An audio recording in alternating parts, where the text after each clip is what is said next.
আমি মধ্যবিত্ত পরিবারের সন্তান। আমি স্কুল জীবন শেষ করে কলেজে ভর্তি হই। তার কয়েক মাস পর নিজের ইচ্ছায় মালয়েশিয়ায় চলে আসি। এখানে 5 মাস থাকার পর ফেসবুকে একটা মেয়ের সাথে পরিচয় হয়। ওর নাম ইমা। সে একটা পোস্টে লিখেছিল, সিগারেট খাওয়া ছেলে তার পছন্দ না, সিগারেট খাওয়া হারাম। আমি রিপ্লাই দিয়েছিলাম, সব ছেলে এমনি এমনি সিগারেট খায় না। তারপর থেকে ইমার সাথে একটু একটু কথা হতো। আমি নিজেও সিগারেট খেতাম। ওর কথায় সিগারেট খাওয়া ছেড়ে দিয়েছিলাম। এভাবে কয়েক মাস কথা বলতে বলতে আমাদের মাঝে ভালো লাগা শুরু হলো। প্রতিদিন প্রায় 3-4 ঘন্টা কথা বলতাম। একটা সময় আমি ইমাকে প্রপোজ করি আর সেও রাজি হয়ে যায়। আমাদের সম্পর্কটা ভালোই চলছিল, কিন্তু ও আমার থেকে 2 বছরের বড় ছিল আর এটাই ছিল সমস্যা।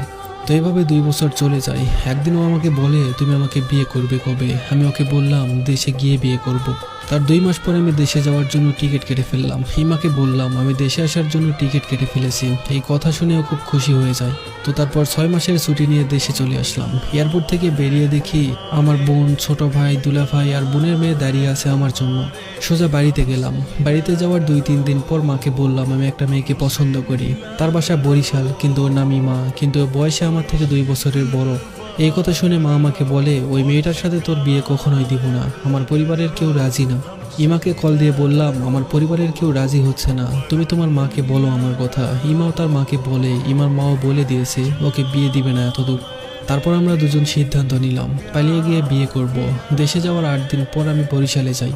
ইমা আমাকে লোকেশন দেয়। ইমাকে নিয়ে আবার যশোরে ফেরার জন্য রওনা দিলাম। যশোরে পৌঁছে আমরা উঠলাম এক বন্ধুর বাসায়। সেখান থেকে 2-3 জন বন্ধু বান্ধব নিয়ে কাজে অফিসে গিয়ে বিয়ে করলাম। ইমার বাসা থেকে কল দিয়েই যাচ্ছে। ইমার মা বাবাকে আমি বললাম ইমা আমার সাথে আছে, আমরা বিয়ে করে নিয়েছি, আপনারা টেনশন করবেন না। এই বলি ফোনটা কেটে দিলাম। আমি বাড়িতে বললাম আমি আমার পছন্দ করা মেয়েটাকে বিয়ে করেছি। মা বাবা অনেক খারাপ কথা বলল, আমাকে আরো বলল এই বাড়িতে তোর কোনো জায়গা নেই। এই বলেই ফোনটা রেখে দিল। আমার বন্ধুর বাসায় 2-3 দিন থাকার পর বাসা ভাড়া নিলাম। ইমার মা বাবা রাগ করে ইমার সাথে কথা বলা বন্ধ করে দেয়। খুব ভালোই চলছিল। 25-26 দিন যেতে না যেতেই আমার মা বাবা কল দিয়ে বলে, কোথায় আসিস, বাড়ি চলে আয়। ইমা আর আমি সিদ্ধান্ত নিলাম বাড়িতে ফিরে যাব। তো সেদিন রাতেই আমরা বাড়িতে চলে আসি। ইমাকে আমার পরিবারের কেউ তেমন একটা পছন্দ করে না। 6 মাসের ছুটিতে আসছি।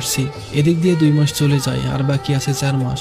ইমার খুব ইচ্ছে একটা বেবি নিবে, আমারও অনেক ইচ্ছা। তো দুজন বেবি নেওয়ার জন্য অনেক চেষ্টা করলাম, কিন্তু 3 মাস হয়ে যাওয়ার পরেও কোনো রেজাল্ট আসলো না। আমি সিদ্ধান্ত নিলাম ডাক্তারের কাছে যাব।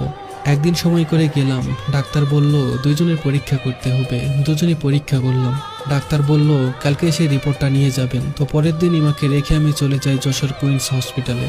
ডাক্তারের কেবিনে গিয়ে বসতেই ডাক্তার রিপোর্টটা সামনে এগিয়ে দিয়ে বললেন, ইমা কখনো মা হতে পারবে না, সন্তান হওয়ার নারী 99% ড্যামেজ হয়ে আছে। এই কথা শুনে আমার মাথায় আকাশ ভেঙে পড়লো। আমি কি করব কিছুই বুঝতে পারছিলাম না। আমি যদি বাসায় গিয়ে এই কথা বলি তাহলে